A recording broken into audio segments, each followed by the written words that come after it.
नमस्कार, देश की बात में आपका स्वागत है। मैं हूं मनोज मानस। खबरों का रुख करेंगे उससे पहले आपको दिखाएंगे इस वक्त की अहम सुर्खियां।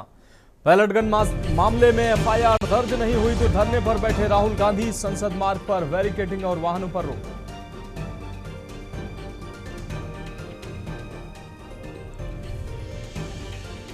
जयप्रकाश नारायण सर्वोदय विद्यालयों में बड़े बदलाव की तैयारी। सीएम योगी ने दिए कड़े निर्देश, भरे जाएंगे शिक्षकों के पद। ईडी को मिले सुराग। जौहर यूनिवर्सिटी के निर्माण में बेशुमार काला धन खपाया। सांसद विधायक निधि का भी इस्तेमाल। सुप्रीम कोर्ट का बड़ा फैसला, बदले न्यायिक सेवा में प्रवेश के नियम। अब 1 साल वकालत कर भी बन सकेंगे जज।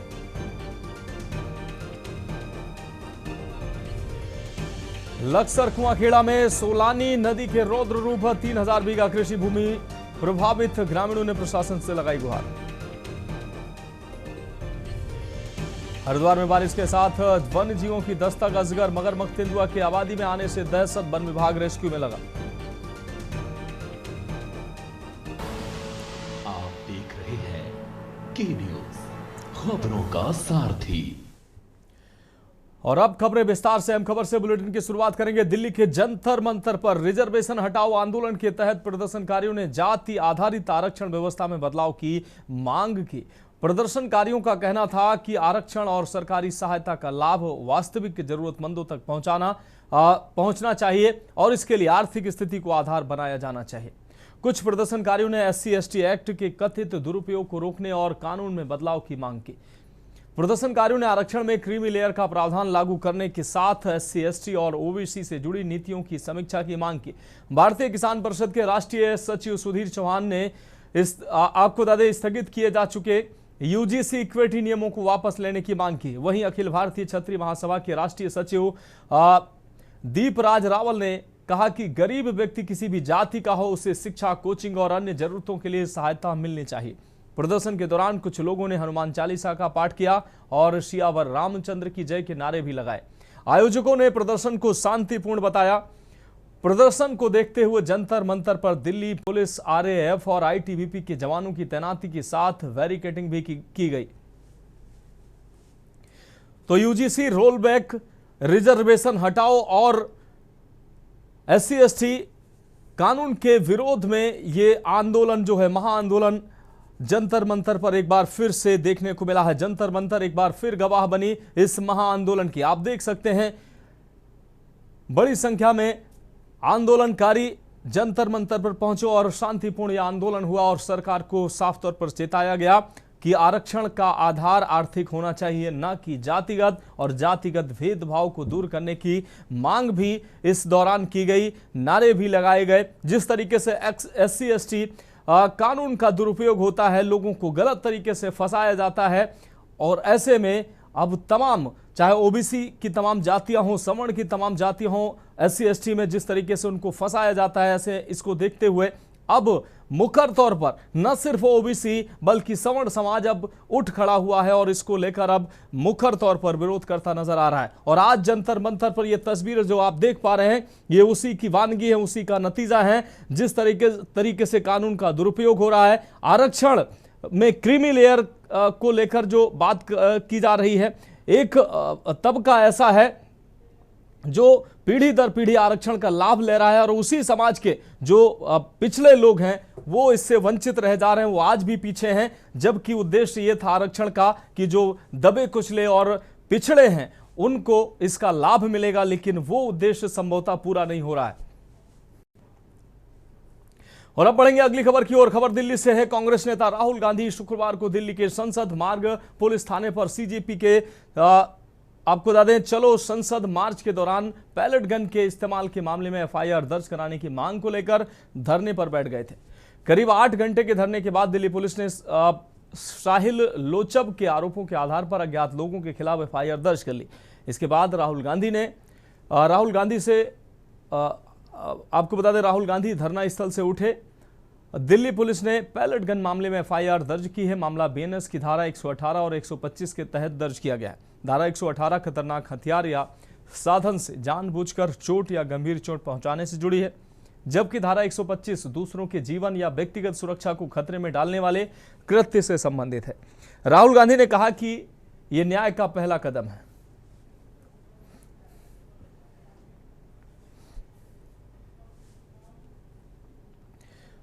अगली खबर अंबाला से है, जहां पटियाला, लुधियाना, अमृतसर, जालंधर और श्रीगंगानगर जाने वाले यात्रियों को परेशानी का सामना करना पड़ा है। यात्रियों का कहना है कि जरूरी काम से पंजाब जाना है, लेकिन कोई साधन नहीं मिल रहा है। महिलाओं समेत कई यात्री बस स्टैंड पर परेशान दिखाई दिए।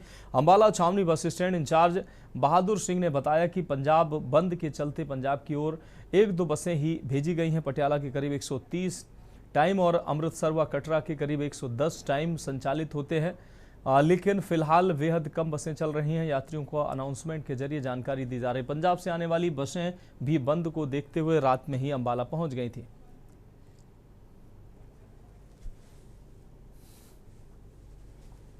अंबाला कैंट अड्डा इंचार्ज इंस्पेक्टर के पद पर कार्यरत हूँ। ये हमारे मनमोहन जी हैं, हेड साहब हैं बस स्टैंड के। हमारी यहाँ ज्वाइंट ड्यूटी होती है और हम अपनी ड्यूटी पर इस समय मौजूद हैं। पंजाब की बसों के बारे में आज पंजाब राज्य की ओर से बंद का आह्वान किया हुआ है। बंद का आह्वान किस कारण किया गया है वो तो उधर की जनता को ही भी मालूम है, और किसी के कारण जो बंद है वो किसी की रिहाई बारे है। इसकी स्थिति तो मैं सुबह से वेट कर रहा हूँ, कोई भी गाड़ी मलेरकोटला का नहीं आ रहा है। 100% अगर आपको कोई सर्विस नहीं मिलेगा तो फिर आप कैसे सफ़र करोगे? परेशानी तो हो ही रही है। ये पहले से हम लोगों को पता भी नहीं था। मुझे तो फील हो रहा है कि ऐसे ही हड़ताल वगैरह कुछ है या किसी पार्टी का बंदी हो रहा है।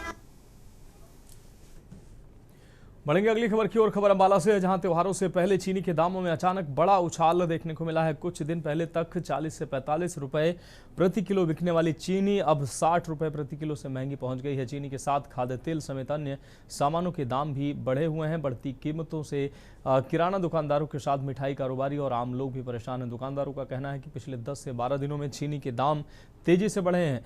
उन्होंने आशंका जताई कि अगर कीमतों में जल्द नियंत्रण नहीं किया गया तो चीनी 80 रुपए किलो के पार जा सकती है। वहीं मिठाई कारोबारी अनादि गुप्ता का कहना है कि त्योहारों में चीनी की खपत बढ़ने के बावजूद बढ़ती लागत के कारण कारोबार करना मुश्किल हो रहा है। आम लोगों और गृहिणियों ने भी सरकार से बढ़े हुए दामों पर जल्द नियंत्रण की मांग की है, ताकि त्योहारों के दौरान महंगाई का अतिरिक्त बोझ न पड़े। एक दुकानदार आदमी हूँ।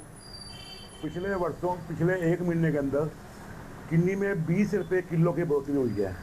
यह बढ़ोतरी कोई ये नहीं है कि चीनी कमज़ोर है, चीनी कम है या चीनी वो है। जो हमारे स्टोरियर भाई हैं उन्होंने बेतरसा स्टॉक करके चीनी को इतने हाई लेवल पर पहुँचाया है। सरकार ने अभी पीछे कल ही की बात है कि स्टोरियों पे कहा है कि तुम 1 हफ्ते से ज़्यादा स्टॉक नहीं ले सकते, और उन्होंने एक्सपोर्ट पे भी पाबंदी लगाई है। और जैसा कि आपको पता है कि चीनी का जो है रेट कुछ दिनों के अंदर जो है रॉकेट की रफ्तार से जो है ऊपर चला गया है। आम जनता को जो है इसका जो है मेन जो है हर्जाना और भुगतान भुगतना पड़ रहा है। आजकल जो 15-20 दिन में चीनी के दाम इतनी ऊंचाई पर पहुंच गए जी, काम को सरवाइव करना बड़ा मुश्किल होता जा रहा है। लगभग 30 से 35% दाम बढ़ गए जी। रिटेल प्राइस बाज़ार में बढ़ नहीं रहे, काम पे टिके रहना बड़ा मुश्किल होता जा रहा है जी। सरकार की तरफ से कोई ध्यान नहीं दिया जा रहा जी। काम त्योहार है जी, मार्केट में डिमांड बढ़ती जा रही है जी। चीनी के रेट जो कम थे बहुत बढ़ गए हैं। तो आगे त्योहारों का टाइम आ रहा है, दुनिया बेचैन हो रही है इस चीज़ को। मिठाई कैसे महंगी होगी, बाजार हर चीज़ की महंगाई बढ़ती जा रही है। चीनी का रेट बहुत बढ़ गया है। महिला घरेलू महिला के लिए बहुत मुश्किल है, घर का बजट बिगड़ जाता है। तो इस करके चीनी के रेट के लिए रिक्वेस्ट की जाती है, गवर्नमेंट को सूचित किया जाता है कि रेट ठीक करे, और घर के बजट जो है बहुत अनबैलेंस। बढ़ेंगे अगली खबर की ओर। छत्तीसगढ़ के मुख्यमंत्री विष्णुदेव साय ने नई दिल्ली प्रवास के दौरान बिहार के मुख्यमंत्री सम्राट चौधरी से सौजन्य भेंट की है। इस दौरान उन दोनों मुख्यमंत्रियों के बीच विभिन्न समसामयिक विषयों और आपसी हितों से जुड़े महत्वपूर्ण मुद्दों पर आत्मीय चर्चा हुई। मुलाकात के दौरान दोनों नेताओं के बीच कई अहम विषयों पर विचार विमर्श किया गया।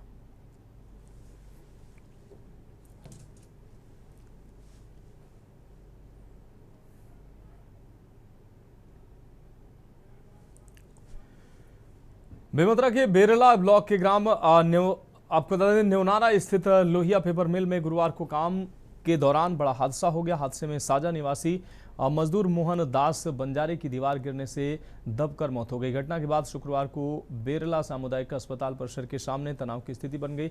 बताया जा रहा है कि मजदूर करीब 20 फीट गहरे गड्ढे में उतर कर काम कर रहा था। इसी दौरान गड्ढे से सटी कंक्रीट की दीवार अचानक भरभराकर मजदूर के ऊपर गिर गई। मलबे में दबने से उसकी मौके पर ही मौत होने की बात सामने आ रही है। प्रदर्शनकारियों द्वारा फैक्ट्री प्रबंधन को मौके पर बुलाने और मृतक के परिवार को 50 लाख रुपए मुआवजा देने की मांग उठाई जा रही है, जबकि पेपर मिल प्रबंधक ने 11 लाख रुपए का चेक देने को तैयार है, किंतु मृतक के परिजनों ने 50 लाख रुपए की मुआवजे की मांग की है। जोहार छत्तीसगढ़। कल हमला शाम को लिखित शिकायत मिली है छत्तीसगढ़िया क्रांति सेना और हमन कल रात में 8 या 9 बजे यहाँ पहुंचे हैं। यहाँ जो प्रत्यक्षदर्शी रही से ओखर कहना है कि 20 फीट या 20 फीट से ज्यादा के गड्ढा है, ओमा एला नापे पर उतार रही से एक मिस्त्री, एक लेबर क्लास के कर्मचारी रही से एल मापे पर उतारेगी से, तो वो 20 फीट के गड्ढा में अचानक एक कंक्रीट के वॉल, एक दीवार है गिर गए, जिनमें दब गए और दबे के बाद ये बेहोश होगी करके वो जो प्रत्यक्षदर्शी वो बतावा थे। और सबसे बड़े दुख की बात है कि कंपनी प्रबंधन हाँ जब ये घटना हुई से तब परिवार ला कोई जानकारी नहीं दी। अगली खबर बेमेतरा से है, जहां शहर के वार्ड नंबर 7 परशुराम चौक में पुलिस की कार्यशैली पर सवाल खड़ा करने वाला मामला सामने आया है। किराए के मकान में 3 बच्चों के साथ करीब 10 वर्षों से रह रही महिला ने बच्चों के स्कूल जाने के बाद फांसी लगाने का प्रयास किया। रस्सी कमजोर होने से टूट गई और महिला अचेत होकर गिर पड़ी। घर लौटने के दौरान बच्चों के लिए दरवाजा न खुलने पर मकान मालिक ने महिला को गले में रस्सी के साथ अचेत अवस्था में देखा और पुलिस को सूचना दी। आरोप है कि मौके पर पहुंची पुलिस ने महिला को मृत समझकर कमरे से बाहर ताला लगा दिया और कागजी कार्रवाई के लिए थाने चली गई। करीब 2 घंटे बाद पुलिसकर्मी दोबारा मौके पर पहुंचे और ताला खोलने पर महिला की सांसें चलती मिली है। महिला को तत्काल निजी अस्पताल भर्ती कराया गया, जहां उसका इलाज जारी है। घटना की जानकारी के बाद परिजनों और राहगीरों में आक्रोश फैल गया और कुछ समय के लिए सड़क पर जाम की स्थिति बन गई। बाद में पुलिस बल ने स्थिति सामान्य कराई। परिजनों ने पुलिस की कार्यशैली पर सवाल उठाए।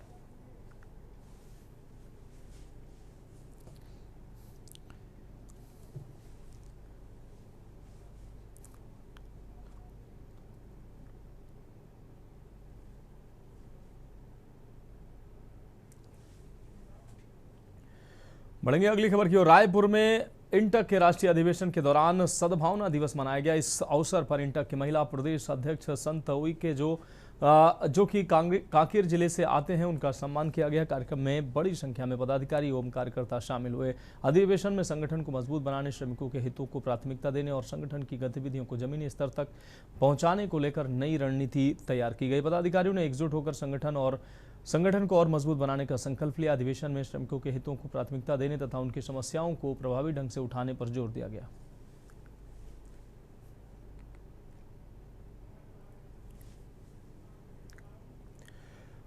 सरगुजा से अगली खबर है, जहां बनारस के 80 घाट से करीब 350 किलोमीटर की दूरी तय कर कांवड़ यात्रा अंबिकापुर पहुंची है। 9 दिनों की यात्रा के बाद पहुंचे कांवड़ यात्रियों का आरती उतारकर स्वागत किया गया। विधायक राजकुमार टोप्पो क्षेत्रीय लोगों के साथ पिछले 5 वर्षों से इस कांवड़ यात्रा में शामिल हो रहे हैं। विधायक ने बताया कि वर्ष 2018 में उन्हें एक सपना आया था, जिसके बाद उन्होंने ये यात्रा शुरू की। इस वर्ष यात्रा में करीब 150 कांवड़ यात्री शामिल हुए हैं। तो विधायक राम कुमार टोप्पो क्षेत्रीय लोगों के साथ पिछले 5 वर्षों से इस कांवड़ यात्रा में शामिल हो रहे हैं। विधायक ने बताया कि वर्ष 2018 में उन्हें एक सपना आया था, जिसके बाद उन्होंने यह यात्रा शुरू की। इस वर्ष यात्रा में करीब 150 कांवड़ यात्री शामिल हैं। अंबिकापुर से 2 दिन बाद यात्रा मैन पाट पहुंची, जहां आपको बता दें चोरकी पानी स्थित स्वयंभू शिव मंदिर में गंगा जल से भगवान शिव का जलाभिषेक किया जाएगा। यात्रा की कुल दूरी 419 किलोमीटर है। उन्होंने दावा किया क्षेत्रीय बासिंदों की खुशहाली और समृद्धि की कामना से यात्रा निकाली गई है। तो विधायक राजकुमार आपको बता दें राम कुमार टोप्पो प्रमुख रूप से इसमें शामिल हुए हैं। तो 5 वर्षीय विधायक राम कुमार टोपो इसमें शामिल हो रहे हैं। बनारस से पहुंची कांवड़ यात्रा, 150 कांवड़ यात्री इसमें शामिल हुए। तो मेन पार्ट में होगा जलाभिषेक। क्षेत्र की खुशहाली की कामना के लिए ये यात्रा की गई है। विधायक राम कुमार टोपो इसमें शामिल हुए। सुगम रहा और 13 तारीख को हम लोगों ने जल उठाया था कांवड़ में और आज से 9वें दिन है। 350 किलोमीटर आज यहाँ पूर्ण हो रहा है और टोटल हम लोग महादेव चौरकी पानी तक 419 किलोमीटर की यात्रा 12 दिवस में हम लोग पूर्ण करेंगे। हर साल इस यात्रा में यात्रियों की संख्या बढ़ती जा रही है। ये बहुत ही सौभाग्य का विषय है कि लोग इतने लंबे यात्रा में भी श्रद्धा के साथ स्वयं अपनी इच्छा के साथ जुड़ते जा रहे हैं और निरंतर हम लोग काशी विश्वनाथ से माँ गंगा को ये 5वें साल होगा जो जल उठाकर यहाँ सरगुजा और मैन पार्ट में विराजित महादेव चौरकी पानी को जल अभिषेक करते आ रहे हैं। बढ़ेंगे अगली खबर की ओर। खबर कांकेर से, जहां पखानजोर में नाबालिग स्कूली छात्रा को परीक्षा में फेल करने का डर दिखाकर अश्लील फोटो और वीडियो भेजने का मानसिक दबाव बनाने के आरोप में बांदे पुलिस ने एक गेस्ट शिक्षक को गिरफ्तार किया है। आपको बता दें, आरोपी हायर सेकेंडरी स्कूल मरोड़ा में गणित पढ़ाता था। पुलिस के मुताबिक 16 अगस्त को आरोपी ने स्कूल में अतिरिक्त क्लास लेने के दौरान छात्रा का मोबाइल नंबर ले लिया। आरोप है कि इसी के बाद छात्रा को अश्लील संदेश और फोटो भेजने का दबाव बनाया। आरोपी कथित तौर पर छात्रा को परीक्षा में फेल करने का डर भी दिखा रहा था। पीड़िता की मां की शिकायत पर बांदे पुलिस ने मामला दर्ज कर आरोपी को न्यायिक रिमांड पर न्यायालय में भेज दिया।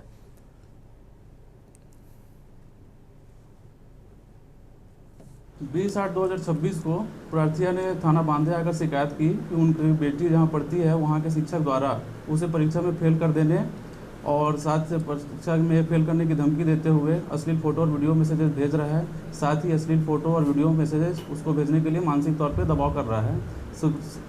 घटना की सूचना मिलते ही थाने बांधे पुलिस द्वारा टीम गठित करते हुए तुरंत इस पर गंभीरता से टीम रवाना किया गया और आशीष मंडल जो कि 40 नंबर पखानजोर का निवासी है को गिरफ्तार किया गया और उसे विधिवत न्यायिक रिमांड पे जेल भेजा जा रहा है।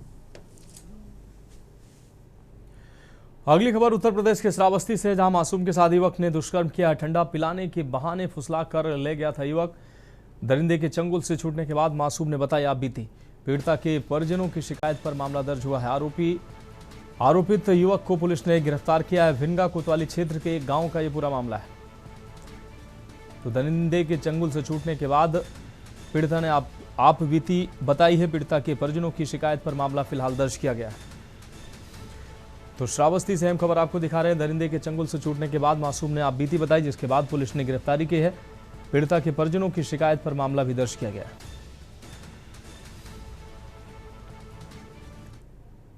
कल दिनांक 20/8/2026 को थाना भिनगा के क्षेत्रांतर्गत एक सूचना प्राप्त हुई थी कि एक नाबालिग लड़की के साथ दुष्कर्म की घटना कारित की गई है। इस सूचना पर तत्काल मैं क्षेत्राधिकारी इंस्पेक्टर भिनगा मौके पर पहुंचे। सूचना को सत्य पाते हुए तत्काल समुचित धाराओं में अभियोग पंजीकृत कर लिया गया है। जो अभियुक्त है उसकी अरेस्टिंग कर ली गई है। इसे माननीय न्यायालय के समक्ष प्रस्तुत किया गया है। अग्रिम विवेचनात्मक कार्रवाई प्रचलित है। मौके पर शांति व्यवस्था कायम है।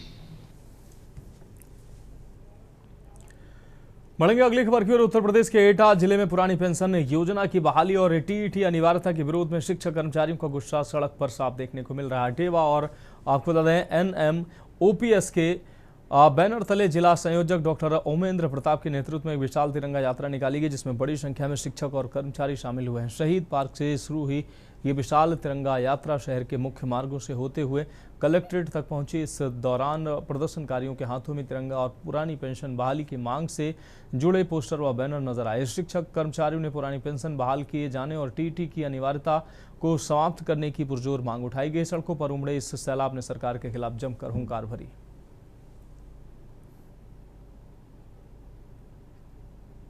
हमेशा देश के लिए काम करता है, कर्मचारी देश के लिए काम करता है और आज हमने अपनी सरकार को यही दिखाने का प्रयास किया है कि हम भी इस देश के नागरिक हैं। हम भी देश से उतना ही प्रेम करते हैं जितना एक सच्चे भारतीय को करना चाहिए। हमारी जो संवैधानिक मांगे हैं, जो जायज़ मांगे हैं, आज हमने उनको लेके एक तिरंगा यात्रा का आयोजन किया है। हमारी पुरानी पेंशन बहाली जो कि हमारा संवैधानिक अधिकार है। हमारे लाखों शिक्षक कर्मचारी आज सोचने पर विवश है कि जब वो बूढ़े होंगे, जब वो रिटायर्ड होंगे, तब उनका बुढ़ापा, उनके दिन कैसे निकलेंगे, वो मजबूर हैं इस मांग के साथ। तो इसी उद्देश्य से आज ये तिरंगा यात्रा उत्तर प्रदेश के प्रत्येक जिला मुख्यालय में निकाली गई। बिल्कुल, ये थे हमारे साथ आरटीओ पेंशन जिस तरीके से मतलब इन्होंने नेतृत्व में एक तिरंगा यात्रा निकाली, तिरंगा यात्रा का माध्यम बनाकर जिस तरीके से अपना इनकी मांगे हैं कि पेंशन बहाली को लेकर पूरी तरह से जनपद एटा के जो प्रशासन था, पूरा प्रशासन के माध्यम से इन्होंने एक ज्ञापन भी सौंपा है मुख्यमंत्री और प्रधानमंत्री के नाम से। एटा से ज्ञानेश कुमार के निर्देश। अगली खबर बलिया से, जहां आगामी त्योहारों से पहले केंद्र सरकार ने चीनी की जमाखोरी और बढ़ती कीमतों पर सख्ती बढ़ा दी है। 1 सितंबर से थोक कारोबारी, मिठाई विक्रेता, सॉफ्ट ड्रिंक निर्माता और फूड प्रोसेसिंग कंपनियां 15 दिनों से ज़्यादा का चीनी का स्टॉक नहीं रख सकेंगे। अगस्त में ये सीमा 30 दिन थी। नया नियम 30 नवंबर 2026 तक लागू रहेगा। सरकार का मकसद गणेश चतुर्थी, दशहरा और दिवाली के दौरान चीनी की उपलब्धता बनाए रखना है और कालाबाजारी पर रोक लगाना है। नियम उन कारोबारियों पर लागू होगा जो महीने में 10 मीट्रिक टन से ज़्यादा चीनी का व्यापार या इस्तेमाल करते हैं।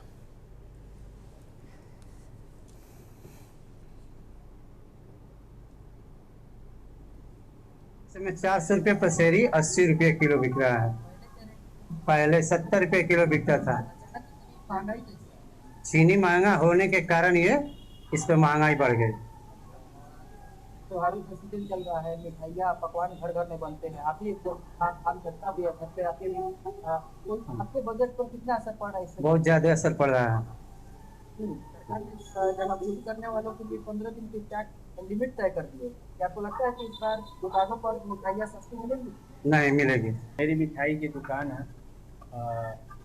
मिठाई की दुकान में चीनी का प्रयोग होता है और इस समय त्योहारों की मांग है। त्योहारों में 3-4 गुना चीनी मिठाइयों की बोझ बढ़ जाती है, लोगों की मांग बढ़ जाती है। तो इस समय चीनी के जिस हिसाब से रेट बढ़ रहे हैं और चीनी की स्टॉक को लेकर जो नियमें आ रहे हैं कि 15 दिन से ज़्यादा चीनी स्टॉक नहीं कर सकते हैं दुकानदार, तो दुकानदारों का इस समय कहना है कि हम पूरा माल नहीं दे।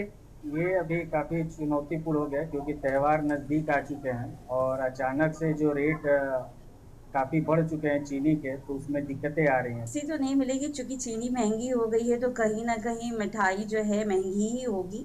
लेकिन एक और चीज़ मैं कहना चाहूँगी, क्योंकि प्रोडक्टिविटी गन्ना की उतनी हो नहीं रही है, क्योंकि उसके लिए जो है चीनी मिलें काफ़ी बंद हो चुकी हैं।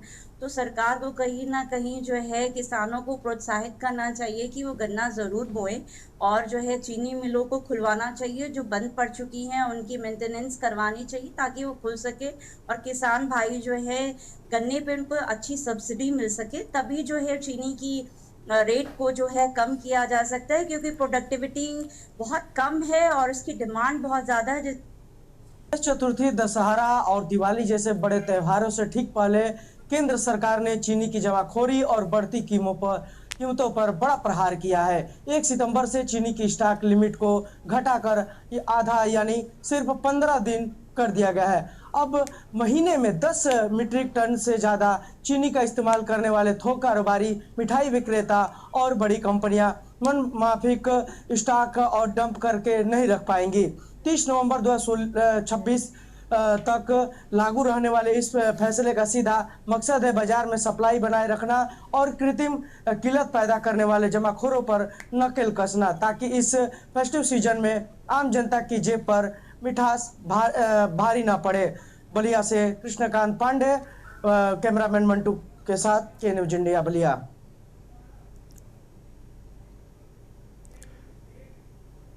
फिलहाल खबरों में वक्त है कि हम ब्रेक का है, जल्द हाजिर होंगे।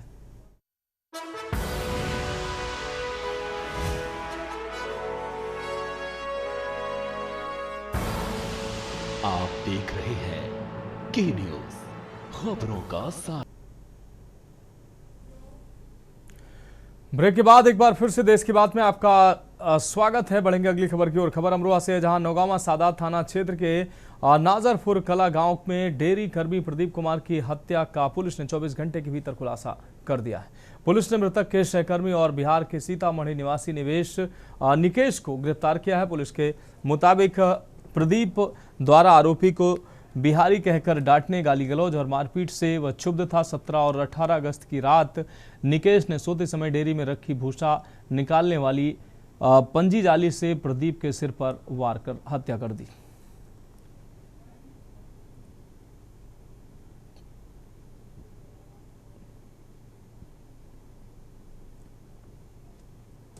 दिनांक 19/8/2026 को थाना नौगावा सादा क्षेत्र के नाजरपुर गांव से एक सूचना प्राप्त हुई कि वहां पर एक डेयरी में भूसे का जो घर है उसमें एक व्यक्ति जिसका नाम प्रदीप है उसका शव पड़ा हुआ है। तुरंत पुलिस, थाना police, SOG, dog squad, field unit सभी मौके पर पहुंची। मौके से जितने भी साक्ष्य थे उनका संकलन किया गया। शव का पोस्टमार्टम और पंचायतनामा करवाया गया। इसके लिए तमाम टीमों का गठन करने के बाद में इसकी इन्वेस्टिगेशन जब शुरू हुई तो उसमें ज्ञात हुआ कि डेयरी में ही काम करने वाला दूसरा व्यक्ति जिसका नाम निकेश है, जो बिहार का रहने वाला है, उसने भूसा खींचने की जाली से सोते हुए मृतक पर प्रहार किया। बढ़ेंगे अगली खबर की ओर। खबर बुलंदशहर से, जहां अहमदगढ़ थाना क्षेत्र के आपको बता दें शालवाहनपुर गांव निवासी भाजपा जिला कार्यकारिणी के पूर्व सदस्य एवं मंडल सेक्टर प्रभारी रुपेंद्र मीणा ने दबंगों पर मारपीट करने का आरोप लगाया है। पीड़ित का आरोप है कि अहमदगढ़ थाने से न्याय नहीं मिलने पर उन्होंने एसएसपी से शिकायत कर कार्रवाई की गुहार लगाई। शिकायत के बाद एसएसपी के निर्देश पर अहमदगढ़ थाने में 2 आरोपियों के खिलाफ एफआईआर दर्ज की गई है। पुलिस ने मामला दर्ज कर जाँच शुरू कर दी है।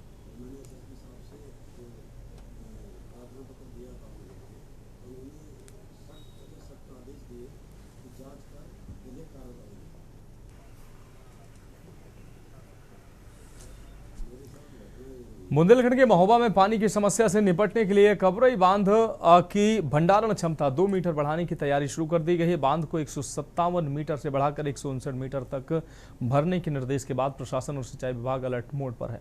बढ़े जलस्तर से डूब क्षेत्र में आने वाले गुगौरा और झिरसहेवा गांव के निचले इलाकों को खाली कराने के लिए नोटिस जारी किया गया है। सिंचाई विभाग ने गाँव में मुनादी कराकर ग्रामीणों से सुरक्षित स्थानों पर जाने की अपील की है। अधिकारियों के मुताबिक बांध निर्माण के दौरान प्रभावित परिवारों को मुआवजा दिया गया था और कई परिवार गांव छोड़कर विस्थापित हो चुके हैं। हालांकि कुछ परिवार मुआवजा राशि को कम बताते हुए आज के समय के हिसाब से नए सिरे से मुआवजा देने की मांग पर अड़े हैं।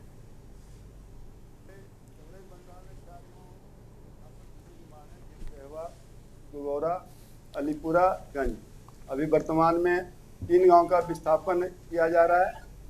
जैसे गुगौरा में 96% हम विस्थापन कर दिए हैं और झिरसहेवा में एकदम 25 फैमिली ऐसे हैं जो कि विस्थापन का पैसा नहीं ले रहे हैं।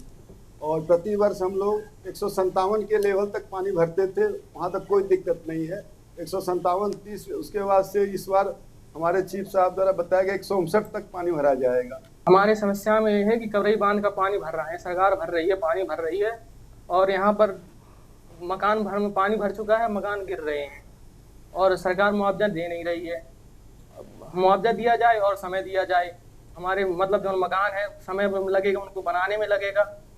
18 साल के बच्चों को दिया रहा, 19 तक का दिया जाए। 2019 में ले रहे हैं उनको, 25 तक का दिया जाए। और दूसरी बात, हमारे गाँव के पेड़ों का नहीं दिया गया है, बांध जो खेतों में बंधियाँ थी उनका नहीं दिया गया, नलों का नहीं दिया गया है और सबसे जरूरी हमारे गांव की आस्था है, मंदिर नहीं दिए गए हैं।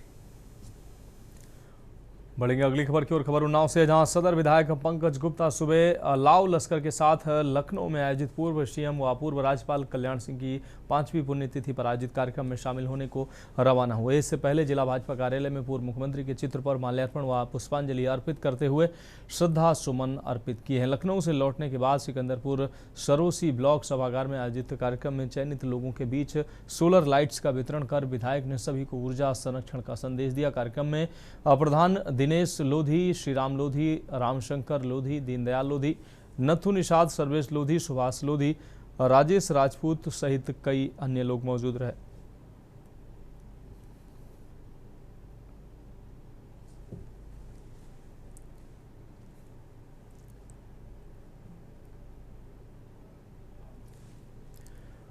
अगली खबर अमेठी से है, जहां राजीव गांधी राष्ट्रीय विमानन विश्वविद्यालय में कुलपति प्रोफेसर भृगुनाथ सिंह ने प्रेस कॉन्फ्रेंस कर विश्वविद्यालय की उपलब्धियों सहित भावी योजनाओं की जानकारी दी। उन्होंने बताया कि ये विमानन वैमानिकी एवं संबद्ध क्षेत्रों में भारत का पहला और एकमात्र केंद्रीय विश्वविद्यालय है। कुलपति ने बताया कि वर्ष 2019 में शुरू हुए विश्वविद्यालय में नए शैक्षणिक सत्र की शुरुआत हो रही है। यहाँ प्रवेश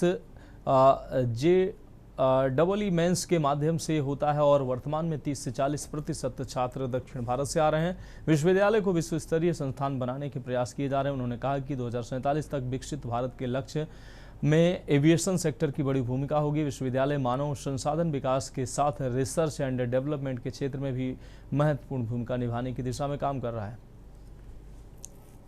एक बार आप सभी लोगों को बहुत बहुत नमस्कार।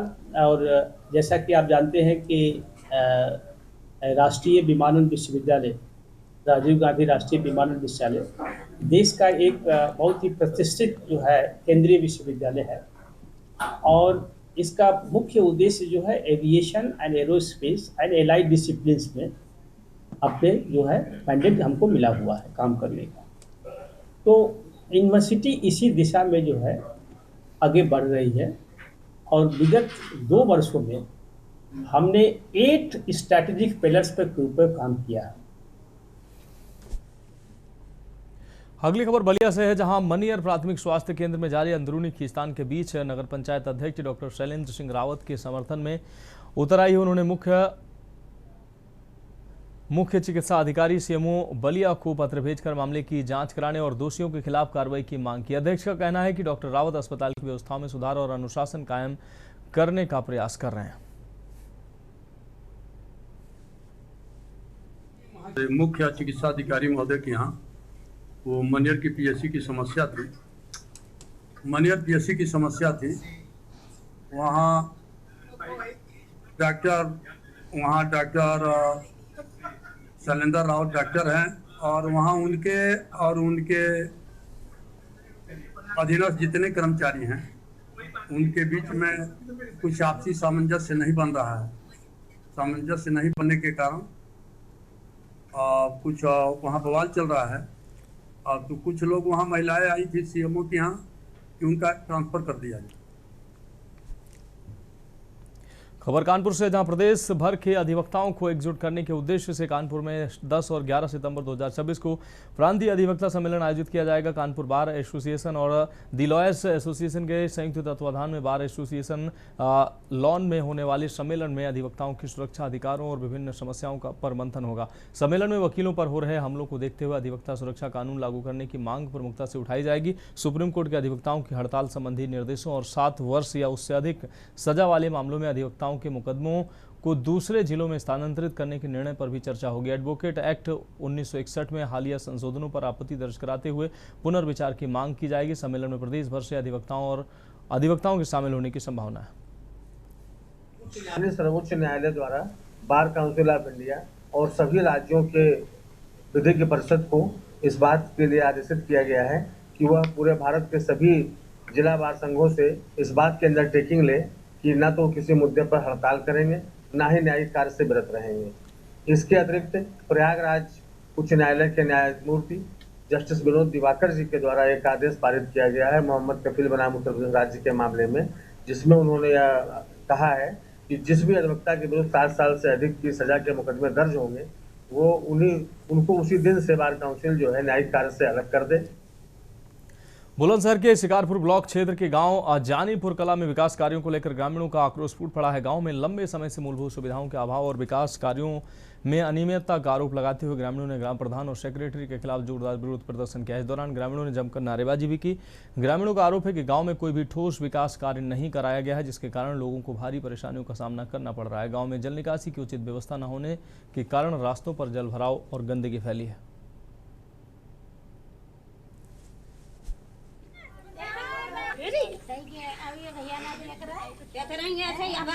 और यहाँ से 4 साल से पानी भर रहा है और हमारे घर सड़क पे पानी, कोई नाले की सुविधा नहीं है यहाँ पर। और बच्चे स्कूल को जाते हैं, गोदी में लेकर जाते हैं बच्चों को, सबके बच्चों लाइन से जाते हैं और सन के आते हैं वहाँ से। कोई सुविधा नहीं है यहाँ पे। प्रधान से बोला है, प्रधान बोलते हैं अपने घर का समाधान करो। और ये 4 साल से पानी भरा हुआ है हमारा और यहाँ पर मच्छर भी हैं, सांप भी निकल आते हैं। 4 साल से हमें बहुत परेशानी है, शहरों में बहुत ज़्यादा दिक्कत है, बीमारी भी फैल रही है और हमारे इस पानी का समाधान करें।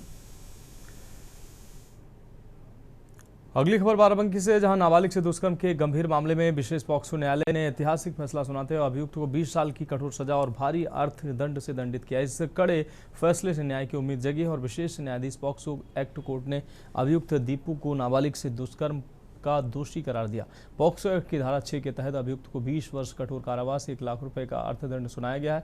बेनस की धारा 137(2) के तहत 5 वर्ष का कारावास और 5,000 रुपए जुर्माना, धारा 87 के तहत 7 वर्ष कारावास और 7,000 रुपए जुर्माना। अदालत ने स्पष्ट किया कि जुर्माना राशि जमा न करने की स्थिति में अभियुक्त को अतिरिक्त कारावास भुगतना होगा।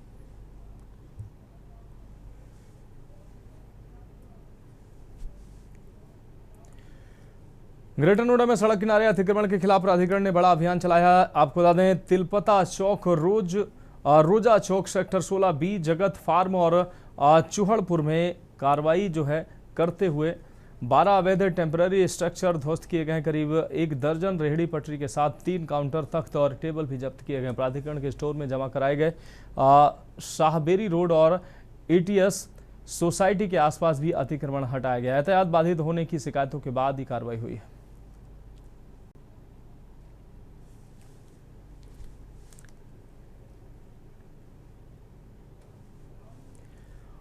अगली खबर का रुख करेंगे कानपुर से। अहम खबर है, कानपुर के कल्याणपुर पुलिस की लुटेरों से मुठभेड़ हो गई है। आपको बता दें, इंदिरा नगर क्षेत्र के बुद्धा पार्क तिराहे के पास दिन दहाड़े लिफ्ट देने के बहाने 79 वर्षीय बुजुर्ग महिला के कान का बाला लूट लिया गया था। महिला के पति की तहरीर पर पुलिस ने मुकदमा दर्ज किया था। पूरी घटना CCTV कैमरे में कैद थी। पुलिस के मुताबिक आरोपी युवक के खिलाफ करीब आधा दर्जन थानों में मुकदमे दर्ज हैं।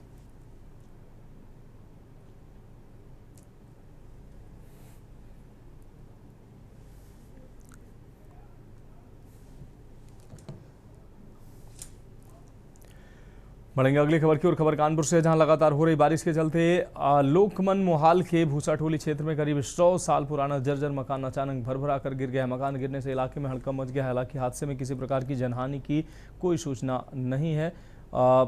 सूचना मिलते ही क्षेत्रीय पार्षद आदर्श गुप्ता मौके पर पहुंचे और नगर निगम अधिकारियों को घटना की जानकारी दी। स्थानीय लोगों ने भी तत्परता दिखाते हुए मलबा हटाने का काम शुरू किया। लोगों के मुताबिक लगातार बारिश के कारण मकान पहले से जर्जर हालत में था और गिर गया।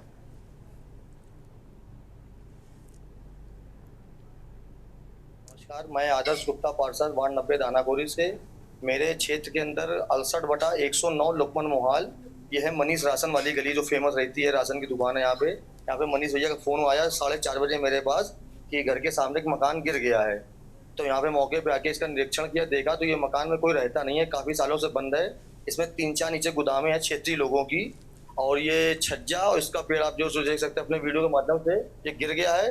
भगवान के ऊपर है कि मौके पे यहाँ पे कोई नहीं था, ना कोई गाड़ी थी, कोई जनहानि नहीं हुई है। अगली खबर का रुख करेंगे अमेठी से।